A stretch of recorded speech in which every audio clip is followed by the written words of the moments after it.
এক এক সময় মনে হয় বেঁচে থাকাটাই খুব কষ্টকর। এটা ঠিক কথা, আমার দিদি ভীষণ ভীষণ ভীষণ ভীষণ কষ্ট পেয়ে এই পৃথিবী ছেড়ে চলে গেছে।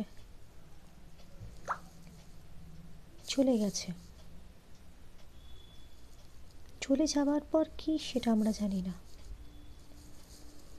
কিন্তু বেঁচে থেকে প্রতিনিয়ত কষ্ট পাওয়া, মানসিকভাবে, তার থেকে চলে যাওয়া ভালো।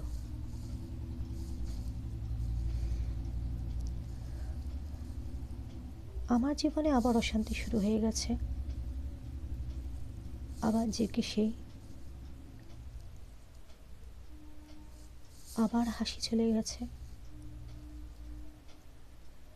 হঠাৎ করেই মাথা গরম হয়ে যাচ্ছে, মারাত্মক কাজে প্রেশার বেড়ে গেছে, কোনো হেল্প পাচ্ছি না কারোর কাছ থেকে, আমি কোনো বিশ্রাম নেই। আমাকে আমার যে কাছের মানুষ সেই আমাকে বুঝছে না। আগে যাও বা বুঝতো, অদ্ভুত ব্যাপার, এখন সে যবে থেকে শিলিগুড়ি থেকে ফিরে এসেছে তারপর থেকে সে আমাকে আর বুঝছে না। মনের মানুষটা, কাছের মানুষটা যখন অন্যরকম হয়ে যায় ভীষণ কষ্ট হয়, ভীষণ। চোখের সামনে অনেক কিছু দেখেও যখন প্রতিবাদ করে না, আর পুরো দোষটাই আমাকে দেয়, খারাপ লাগে। আমি জানতাম আমি মুখ বুজে আমার ব্যথা বেদনা শরীরের সহ্য করে যতদিন আমি করে যাবো কাজ হাসি মুখে, আমি ততদিন ভালো থাকবো, আমি সেটা জানতাম।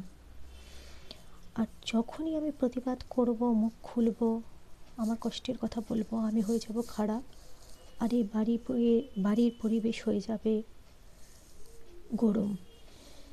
তাই হলো, পুরো মানে যেদিন থেকে ঢুকেছে সেদিন থেকে বাদ দাও, পরশু দিন থেকে আমার মারাত্মকভাবে প্রেশার পড়ছে শরীরে, মারাত্মকের থেকেও যদি কিছু হয় সেটা।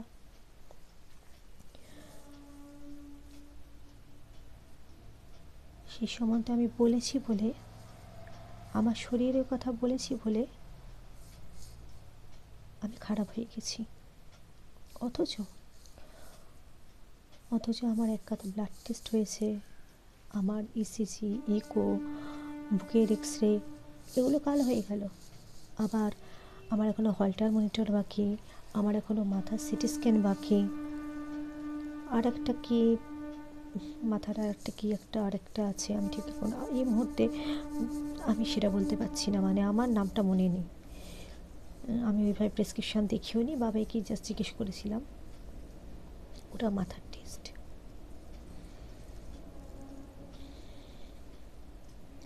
এই ডাক্তার দেখিয়ে ভালো মানুষই, ওষুধ খাইয়ে ভালো মানুষই,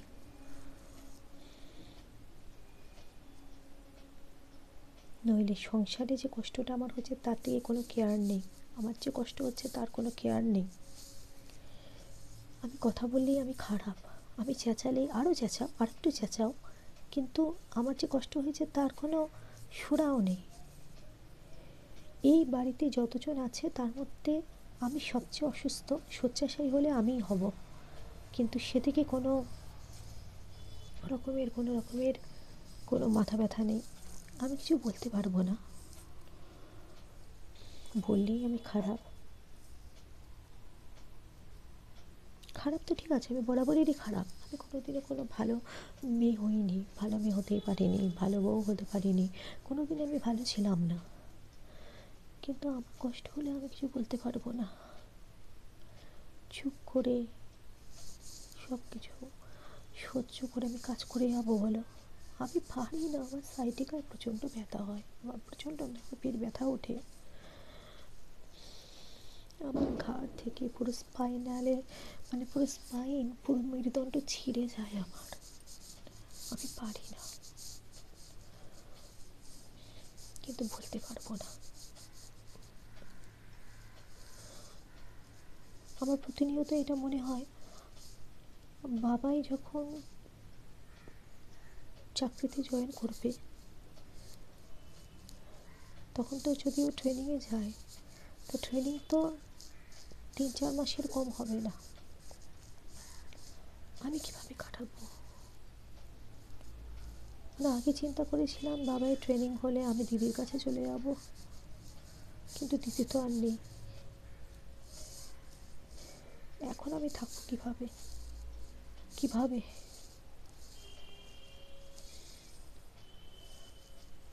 ওর বাইরে পোস্টিং হলে ও বলেছে নিয়ে যাবে, কিন্তু আমার মনে হয় তার আগেই আমি এই বাড়িতে শেষ হয়ে যাব।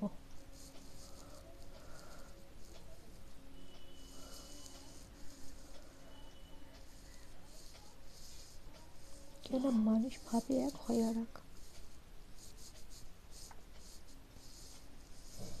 আমি জানতাম আমি আর বাবাই যে আনন্দ করছি, এত হাসছি, এত আনন্দ, এত ঘুরছি, নিজের মতো করে খাচ্ছি, সব কিছু বন্ধ হয়ে যাবে।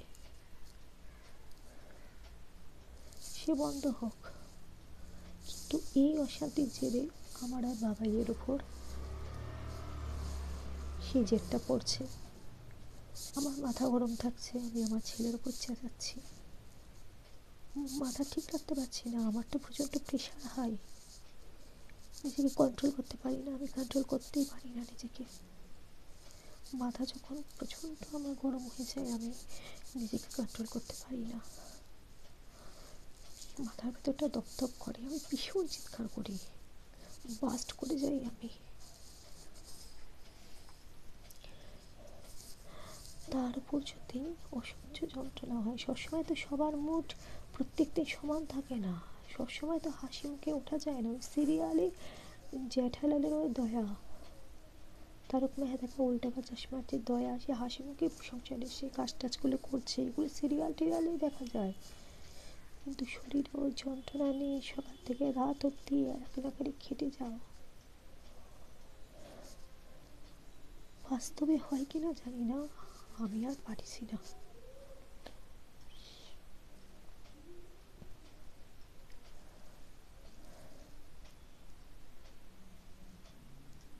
দিদির ফটোটার দিকে তাকিয়ে না খালি বলি, দিদিটা তো চলে গেল,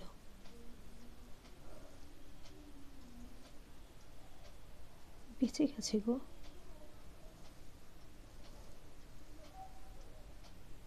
ক্যান্সার হয়েছিল, কষ্ট পেয়ে মারা গেছে ঠিকই, কিন্তু বেঁচে থাকাকালীনও অনেক কষ্ট পেয়েছে গো মানসিকভাবে। মানুষটা শান্তি পায়নি কখনো, অনেক চোখের জল ফেলেছে।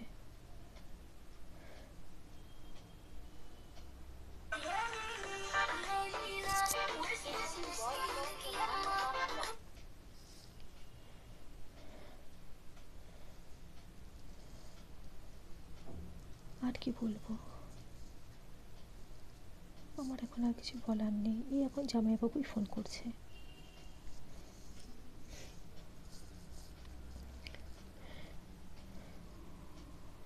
আমার ইচ্ছেও হয় না এইভাবে তোমাদের সামনে আসতে, কেন আমি তোমাদেরকে বলি যে সবসময় হাসি খুশি থাকো, হাসি মুখটা নিয়ে রাখো।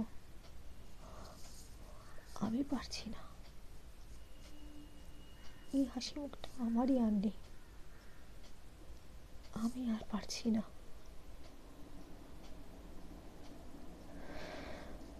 এটুকুই বলবো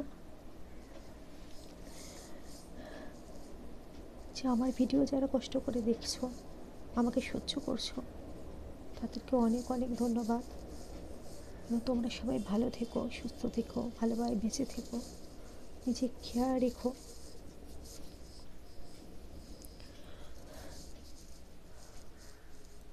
আমি জানি আমি এখানটা থেকে বেরোতে পারবো না।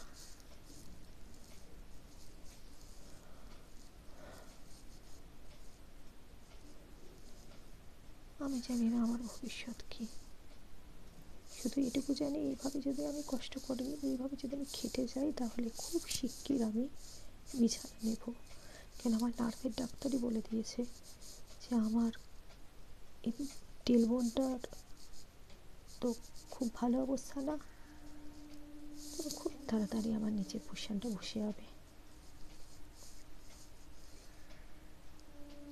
আর পঙ্গু হয়ে আমি বাঁচতে চাই না, পারবো না। আমি যেভাবে দিদিকে কষ্ট পেতে দেখেছি, এক এক সময় মনে হয় দিদিটা কষ্ট পেয়ে চলে গেল কেন, আমি কেন ভাবে শেষ হয়ে গেলাম না। সত্যিই আমি জমে রয়েছি। একদিন আমাকে জামাইবাবু প্রশ্ন করেছিল, তোকে মানে তোর বাড়িতে মাথাও আমার ঠিক নেই, আমার কথাবার্তা কী বলবো বুঝতে পারছি না। বলছিল যে তোর যে রাতে ঘুম হয় না, তুই কি স্বপ্নের মধ্যে তোর দিদিকে দেখিস, মাকে দেখিস, ওদেরকে দেখিস? আমি এখন খুব দিদির স্বপ্ন দেখি, জানো তো, কালকেও দেখেছি। কিন্তু সেই সময়টা আমি দিদিকে, মাকে, ওদেরকে দেখতাম না। তখন আমার জামাইবাবু আমায় হেসে বলেছিল, বাবা স্বপ্নের মধ্যে ওরা তোকে ত্যাগ করেছে।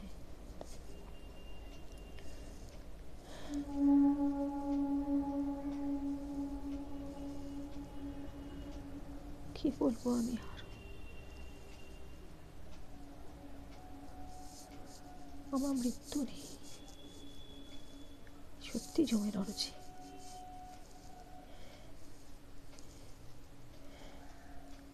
আমার না কিছুই ভালো লাগে না, কিছুই ভালো লাগছে না।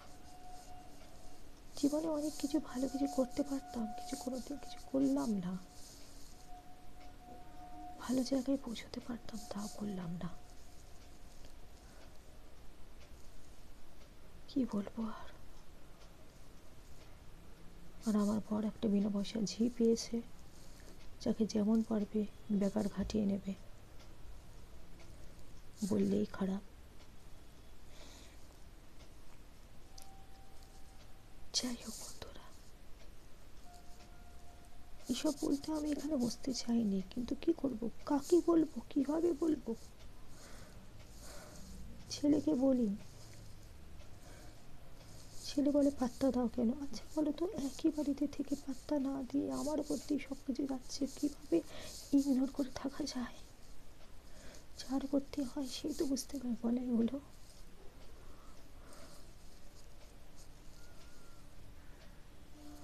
তো একেবারে এক ঘরে হয়ে যেতে হয় তো, মানে রীতিমতো এই ঘরেই থেকে যেতে হয় আমার, তাহলে এই ঘর থেকে বেরোবো না, রান্না করবো না, খাবো না, খেতে দেবো না, সেভাবে তো হয় না একটা ছাদের তলায়।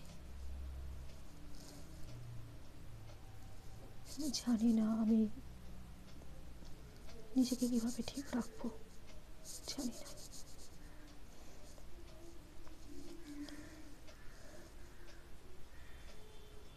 আমার জীবনের হাসিটা চলে গেল, আমার জীবনের সব চলে গেছে। বাবার সাথে যে আনন্দটা করতাম সেটাও চলে গেল। এখন মন খারাপ হলে আর কোথাও দৌড়েও যেতে পারবো না, দিদিটাও বেঁচে নেই, মাটাও বেঁচে নেই, কেউ কোথাও নেই। এখানেই মরতে হবে, এখানেই পচতে হবে।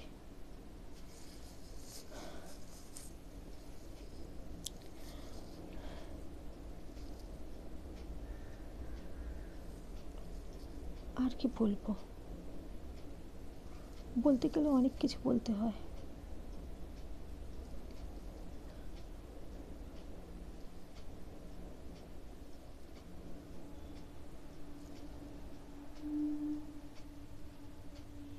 কিন্তু বলার সময় অনেক কথা না হারিয়ে যায়।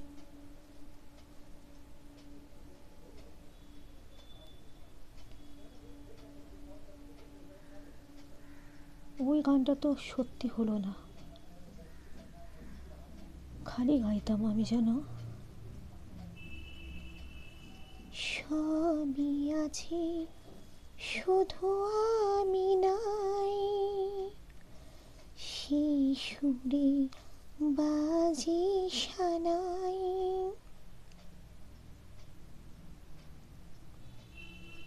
আমি থেকে গেলাম,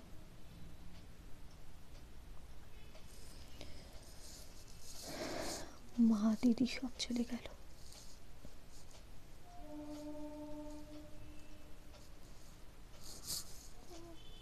আসছি, আমার ভাল লাগছে না, তোমাদেরকে আর বোর করবো না, তোমরা ভালো থেকো।